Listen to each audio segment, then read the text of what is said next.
Tonight, Representative Jim Jordan is under attack for allegedly knowing about sexual abuse while he was a college wrestler.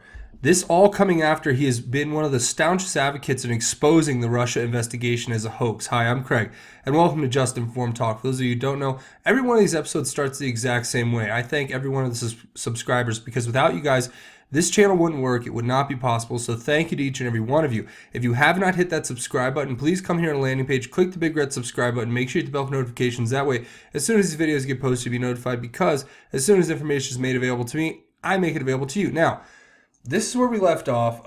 We're still waiting. Okay, the 4th was the last communique we've had so far, and this was talking about a lot of things, and there was so much that we covered in the last video. If you guys want to catch up on what that is, I encourage you to go back and watch this video right here. It kind of goes over that video and then what it all could mean. And I encourage you to catch up with all the other videos if you want to get caught up to where we're at now. And also, if you're scratching your head going, what's QAnon? Come here, watch this video. It explains what QAnon and the Great Awakening basically are, and it gives you great tools in how to research the information, how to get involved, how to basically you can reach out and contact the boards.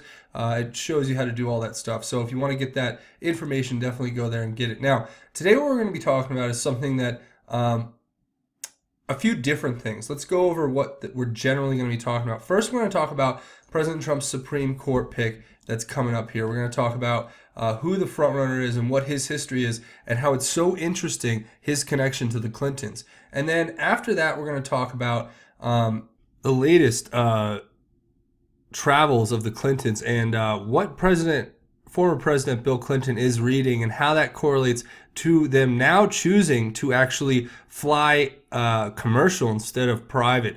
But before we get to that, the last thing we're going to cover in this video, and you know, also we're going to talk about Jim Jordan, obviously. We're going to talk about this incredibly cool and interesting thing I found on one of the 8chan boards, and it's basically somebody has taken the idea of Q and kind of laid out, because Q made a lot of references to Alice in Wonderland in the beginning of all this. They actually lay out how Alice in Wonderland is a form of a blueprint for a schedule of things that are going to happen. And if you read the chapters and you allegorically assign them meanings, you can actually put together what has happened over the last 6 months and what will happen over the next 6 months, according to this ANON's put together. So we're going to look at it, and it gives us, I'm going to show you a few things that are interesting, and you guys let me know what you think about that when it's all said and done. Now, first thing we're going to do is we're going to talk about the Supreme Court nomination. Now, don't forget, we were told here that it was not going to be Trey Gowdy, but that Trey Gowdy is a patriot, but that was basically the only hint that we got here on the boards about who the pick is that I could put together. Looking at the stories that are coming out now, most people are saying that there's two frontrunners right now. And they've tossed it up and said it's between Brett Kavanaugh and Thomas Hardiman. Now, what's interesting to note about Brett Kavanaugh, who seems to be the real front runner, is a few things you can pick up pretty quickly just by looking at his Wikipedia page. Now, what I first picked up on that was very interesting is that this guy was a protege for Kenneth Starr, and he ran the investigation which urged or helped run the lead role in the investigation that suggested for the impeachment of President Bill Clinton due to him lying and perjuring himself under oath. Then you also have him investigating, one of the lead investigators into the suicide of Clinton aide Vincent Foster. So if President Trump does go with this guy, it's going to be a direct message to the Clintons saying, we know, we're basically putting someone in the court who knows about you guys, and that, that is a message in and of itself, which I think is interesting. I think it's fascinating. If you guys have any thoughts on that, let me know what you think about that. But what I thought was also interesting is if you look at how his stances are, they're kind of in between on different things. But it is interesting to note that he seems to be pro-life. He's actually recommended to uphold Roe v. Wade, and basically has asked for more regulations on it, but to uphold the ruling itself, which I disagree with, and I've been pretty open about that here on this channel, because my personal opinion is that when you do that, you're deciding to take life there by committing murder. Now, I've had a lot of people say to me, there's different cases, there's different exceptions to the rule, but I just, I ultimately go, look, it's my personal opinion, it's my own faith, it's my own religion, it's my right to have that opinion. So I follow the law. So if the law dictates that it is legal, then I can't do anything other than advocate for the overturning of that law, and to protect the sanctity of life, and to protect children who have not been born yet from this vicious practice that just today there's a video out of doctors at an abortion clinic playing with the dead fetuses of children. And it's sick and it's sad and it's disturbing. I'm not going to show that video here because I think it's disgusting. I think it's subhuman to do that kind of thing. And the fact that these babies are being treated in such a disrespectful manner after having their lives taken is truly sad and sick. So I would certainly have some hesitation about supporting a pick like this gentleman, but I do think that there is a message to be sent if he is chosen. So you guys will let me know what you think in the comments on that one, surely. Now, this is a story that's just been coming out. Now, a lot of apparently Jim Jordan was a former Ohio State wrestler, and there are alleged accusations coming out now about him and his knowledge of sexual abuse among him and among his peers during his tenure at the Ohio State University. Now, what is this? We all know what this is. It's a hit piece. It's a hit job, because first of all, he's not being accused of sexually abusing anyone, and he's not being accused of covering up for anyone. It's saying that he knew about it, and they're going to try to spin it like he's covering up something.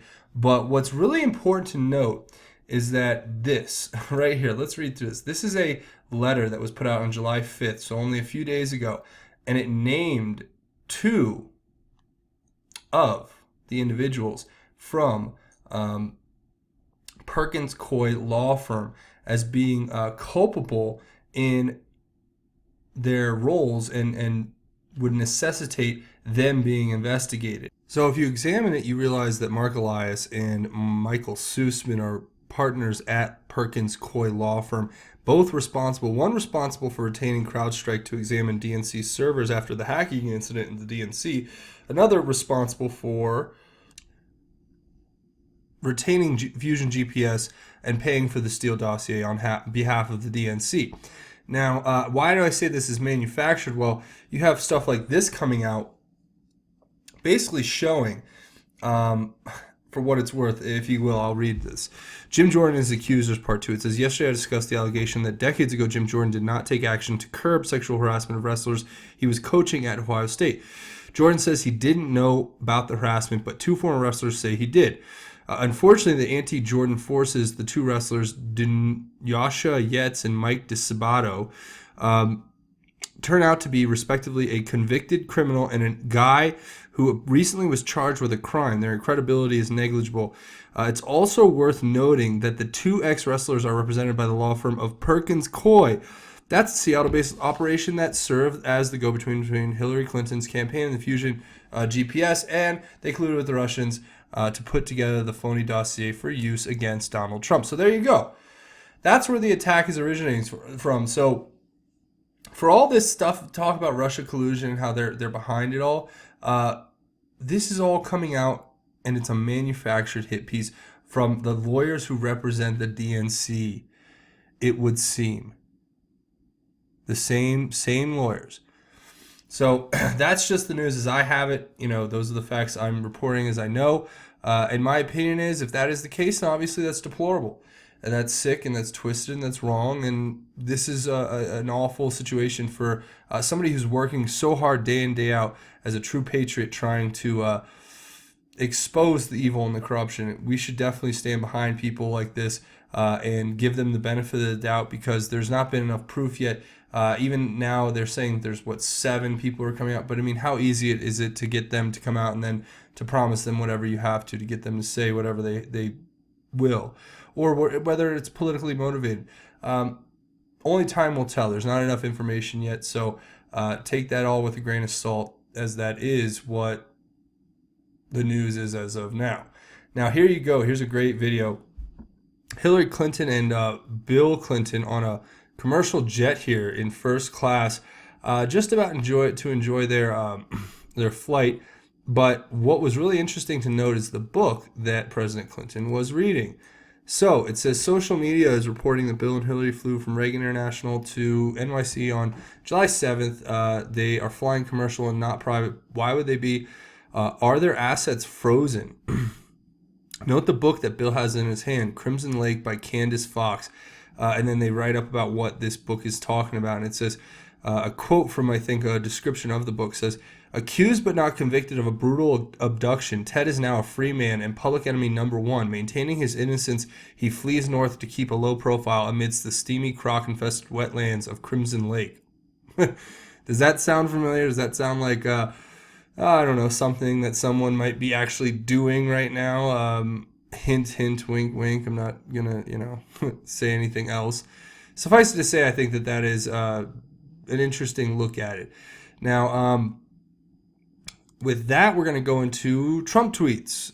This is just a fun segment that I think we always should share in President Trump's tweets, because they are incredible. Like I said, I really do admire President Trump, and his ability to pack a punch in 160 words is pretty crazy, or 160 characters is pretty crazy. So here, Twitter is getting rid of fake accounts at record pace. Will that include the failing New York Times and propaganda machine for Amazon, the Washington Post, who constantly quote anonymous sources that, in my opinion, don't exist? They will both be out of business in 7 years. Good prediction, Mr. President. That is 100% true.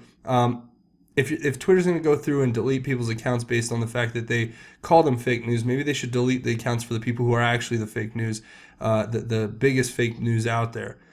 The New York Times and the Washington Post, quoting anonymous sources that, according to the President of the United States and his best knowledge, don't exist.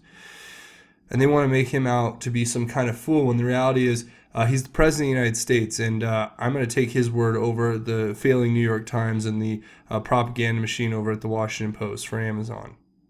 Yeah, that's about right. So, now going through President Trump's Twitter feed, there is a lot of incredible posts. But what I want to talk about is how he talks about the Russia witch hunt, the special counsel, all the collusion talk. He sums this up regularly, and we need to start paying attention and spreading this to our friends and family. The public opinion has turned strongly against the rigged witch hunt and the special counsel, because the public understands that there was no collusion with Russia, so ridiculous, that the 2 FBI lovers were a fraud against our nation, and that the only collusion was with the Dems. Thank you.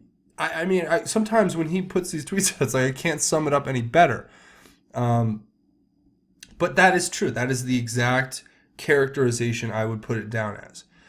That it was the insurance policy. They talk about it. Lisa Page, Peter Strzok, and others at the FBI were talking about how this was their insurance policy, was to create this manufactured scandal out of the Russia thing. And now you have people, losing their minds on the left, saying that it's all this, it's everything that we do to expose the corruption is basically just a big political kabuki to protect Trump and his administration from being exposed as being Russian operatives. It is ridiculous. That's what President Trump says. It's so ridiculous. It's so ridiculous for several reasons. One of which being that there is no evidence. That should be the most important one, I would imagine. But a lot of people out there don't seem to feel that that's that important. They want to point to Mueller indicting 13 Russians, and they want to point to all this other stuff that doesn't directly link the president to anything at all. No evidence, no proof. but they'll keep playing it and they'll keep harping on it. Here's another one that sums it up well. The rigged witch hunt, originally headed by FBI loverboy Peter Strzok for 1 year and now 13 angry Democrats, should look into the missing DNC server, Crooked Hillary's illegally deleted emails, the Pakistani fraudster, Uranium One, Podesta, and so much more. It's a Democrat con job. Guys, I cannot tell you how true all of this is. Listen, okay, let's just break it down like point by point here.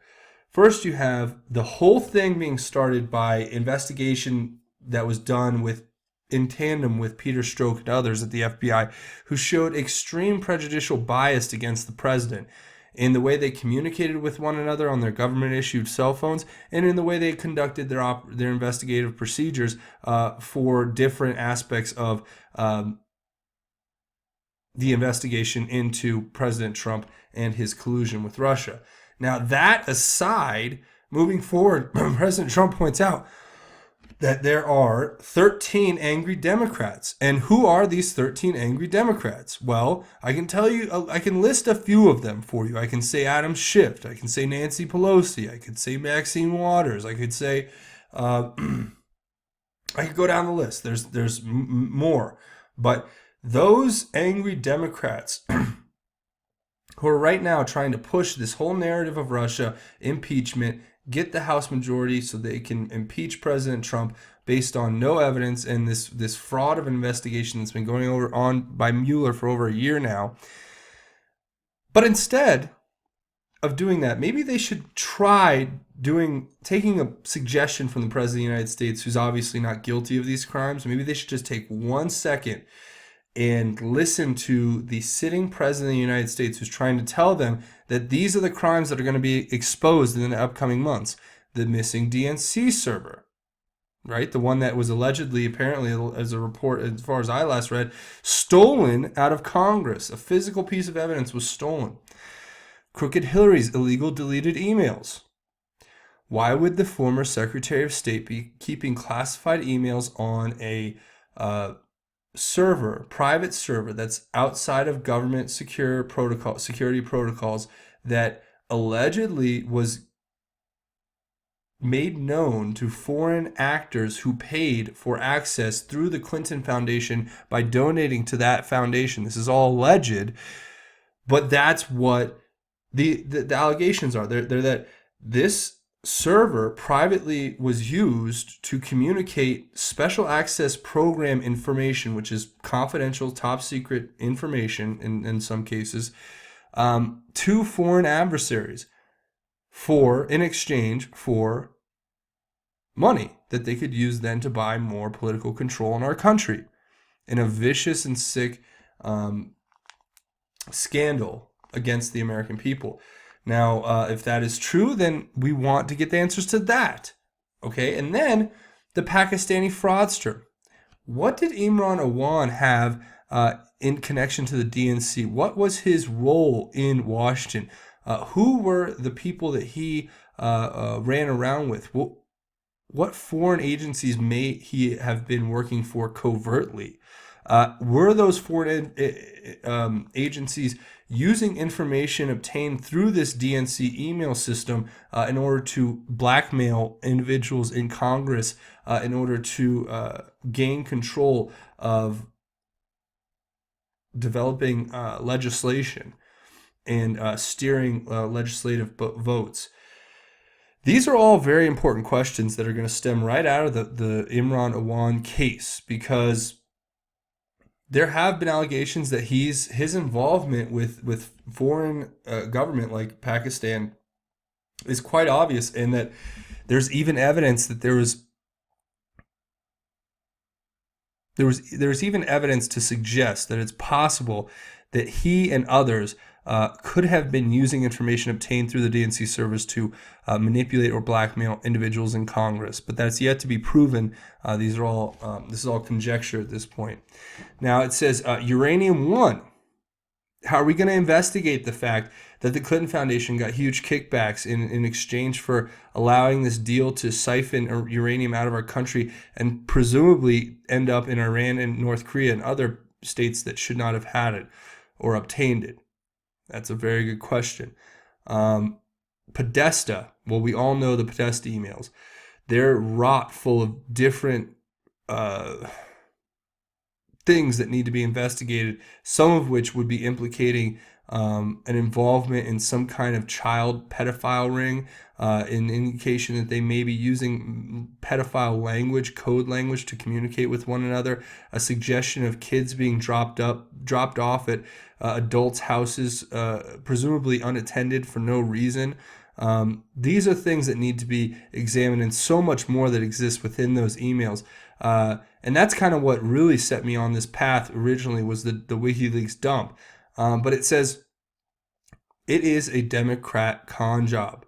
Well, it all is. I mean, it's a diversion tactic. They're trying to divert your attention away from their culpability and their guilt by manufacturing this hoax of a witch hunt into the president of the United States. And that's pretty much the simplest way to put it.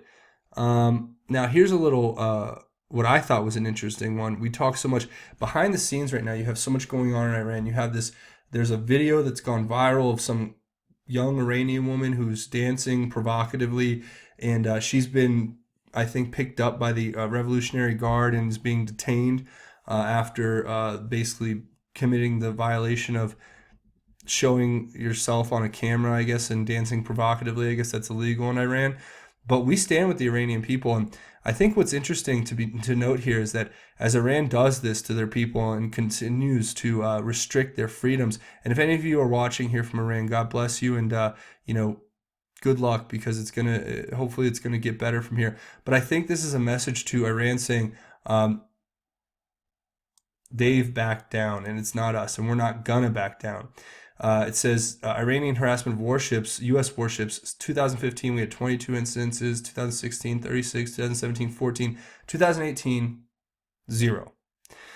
And that is important for the simple fact that we are cracking down, and I bet we've basically said, look, if you do it, you've crossed the line. It's an act of war to harass and try to intimidate a U.S. warship and try to impede our progress or our ability to freely navigate the oceans.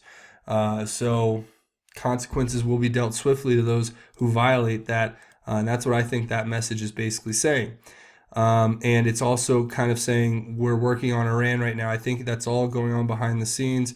Obviously, there was a lot going on there. Tomorrow, we're going to hear about the Supreme Court pick. That will be something that I'm sure we will be covering here on the channel. I want to say thank you guys for sticking around. And then this video here, you guys should go watch. Go to President Trump, at Real Donald Trump on Twitter, and watch this video. It's a great video. It just shows the liberal meltdown when they realized that he was going to win the election, and how they never thought she would lose. That's what Q has been saying the whole time, and that's why their little insurance policy of this Russia hoax is falling apart so quickly, is because they had to scramble to get this thing put together right before the election, because they never thought that she would lose. So it was poorly put together, and it's being exposed as the fraud that it is. And in that, we are going to see cleanup. Now, before we go, I want to talk about this, right? Over here on 8chan, an ANON put together something interesting, and I wanted to point to this. So it shows the chapters. If you can see here, the chapters in Alice in Wonderland, right? And in it kind of goes through how they correlate to events that happened in the month since January. So January was the start, talking about how that was the time when there was a fire at the Chappaqua residence of the Clintons, and that is apparently because there was a skiff on property at the Clinton compound. That is when we confiscated the Clinton server that would seemingly have some sort of incriminating evidence. Then it's talking about February being the month where Q equals Alice, server verifies what we already know, but it is now physical evidence, server brings down the house. And then this kind of goes through, each one of these posts goes through a month, right? So it says a month correlates to a chapter, and a chapter correlates to an allegorical sense of what's coming, right? So fascinatingly enough, here. I read a few of these, and they're really well thought out, in my opinion, clever. Basically, I would say. But the first one here talks about how chapter 1, the script begins on January 3rd when the server, as in the key, right, was removed from Hillary's Chappaqua house where she had a skiff installed. And it gives this picture here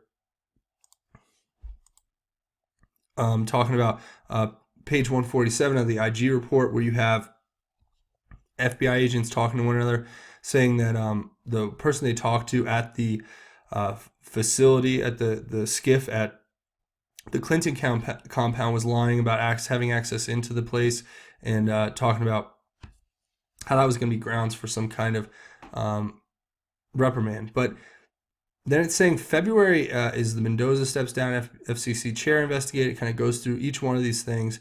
But here's an interesting statement. It says, now with the server physical in hand and the Wiener laptop plus Assange WikiLeaks evidence, we have a concrete case.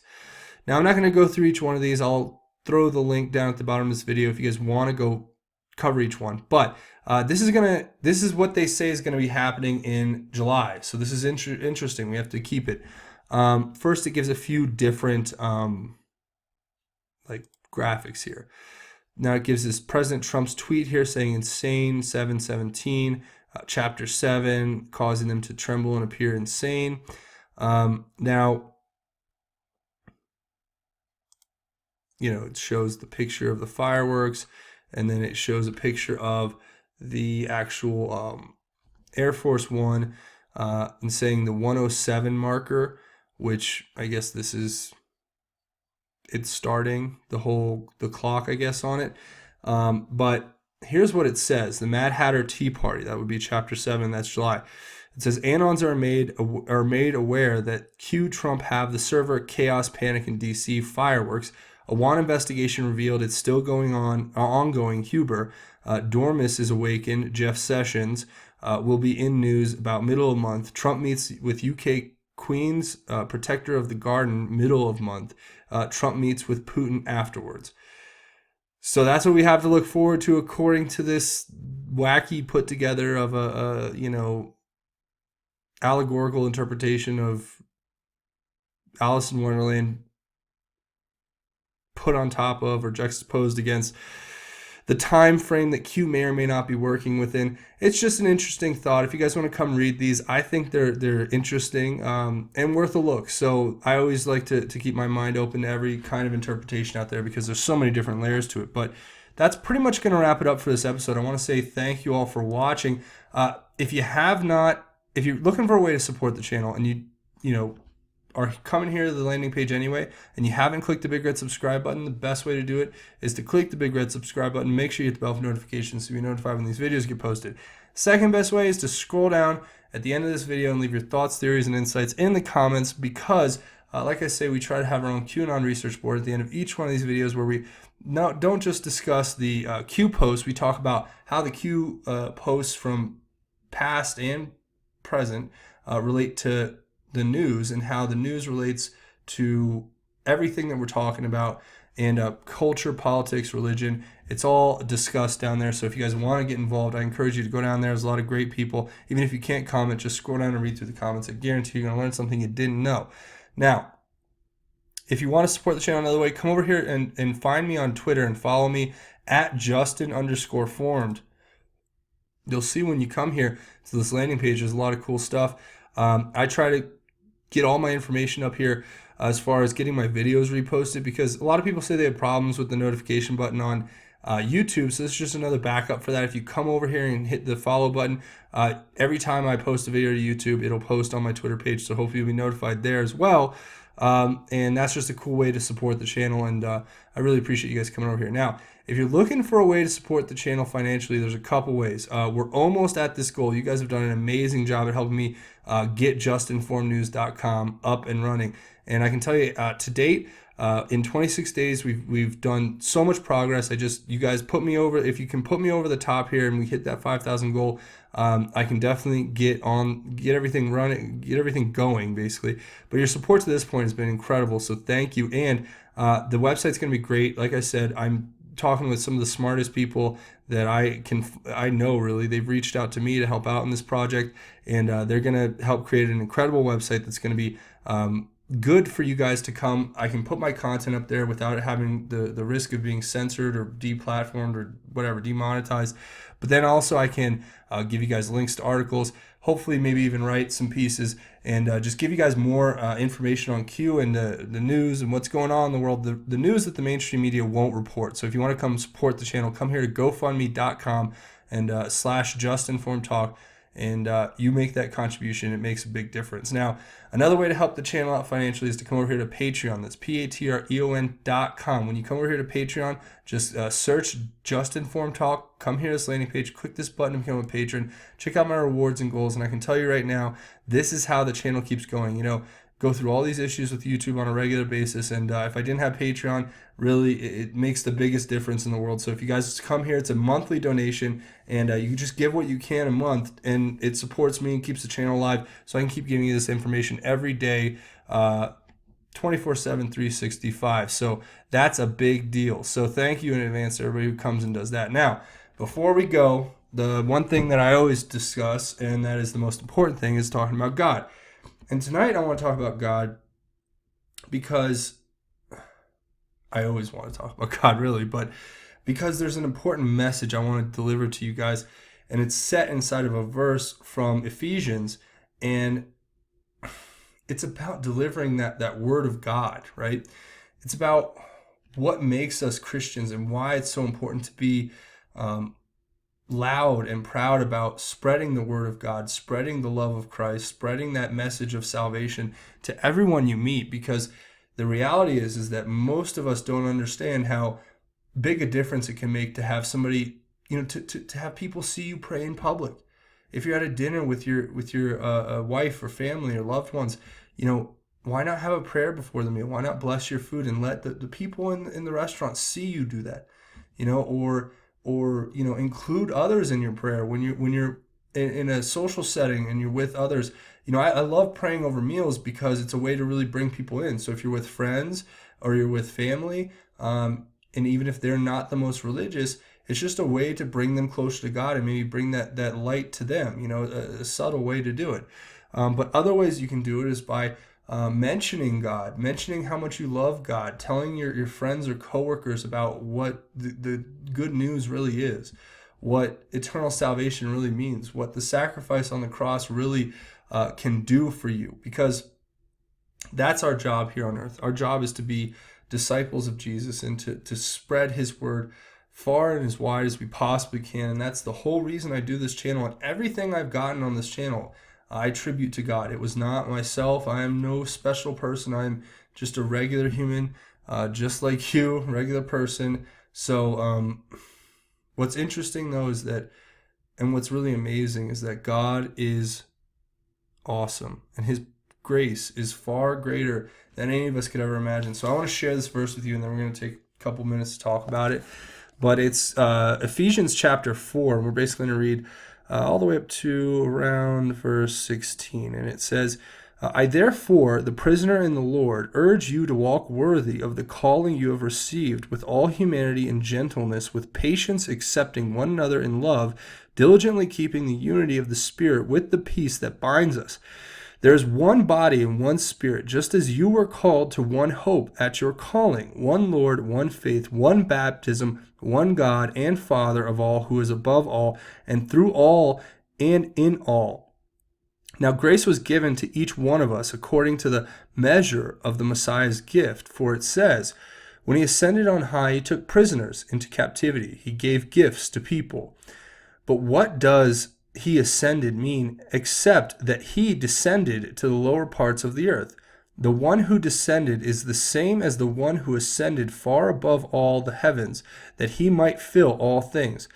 And he personally gave some to the apostles, some prophets, some evangelists, some pastors and teachers, for the training of the saints in the work of ministry, to build up the body of Christ until we all reach unity in the faith and in the knowledge of God's Son, growing into a mature man with a stature measured by Christ's fullness. Then We will no longer be little children, tossed by the waves and blown around by every wind of teaching, by human cunning with cleverness and the techniques of deceit, but speaking the truth in love. Let us grow in every way into Him who is the head, Christ. From Him the whole body, fitted and knit together by every supporting ligament, promotes the growth of the body for building up itself in love by the proper working of each individual part. So I hope you guys caught that there.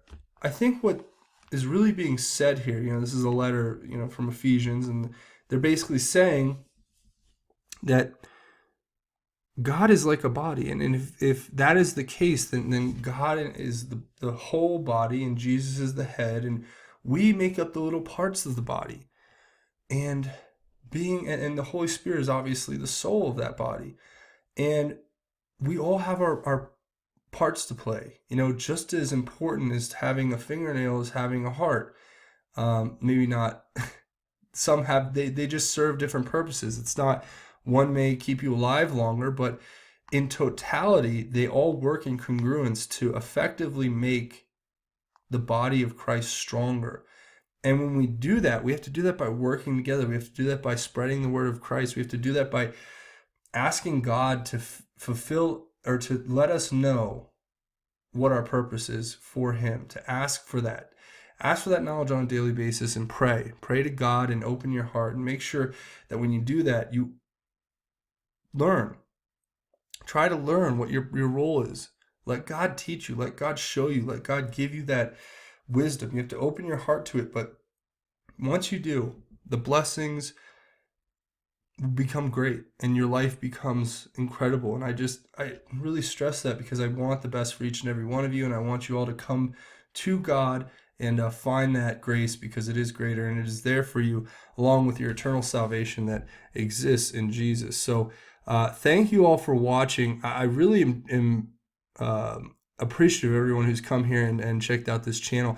If you have not hit that subscribe button, now's a great time. Please come click the big red subscribe button. Make sure you hit the bell for notifications. But that helps out the channel more than you guys could ever understand. It's just a really, really big deal, and it costs you nothing, and it helps me out big time. So if you can, please hit that button. But thank you all so much for watching this episode of Just Informed Talk. Stay tuned. More Q posts will be coming. I'm certain of that, and I will be covering them as soon as they're posted. But until then, I want you all to take care. And again, this has been Just Informed Talk. My name is Craig. Godspeed, and God bless each and every one of you, Patriots.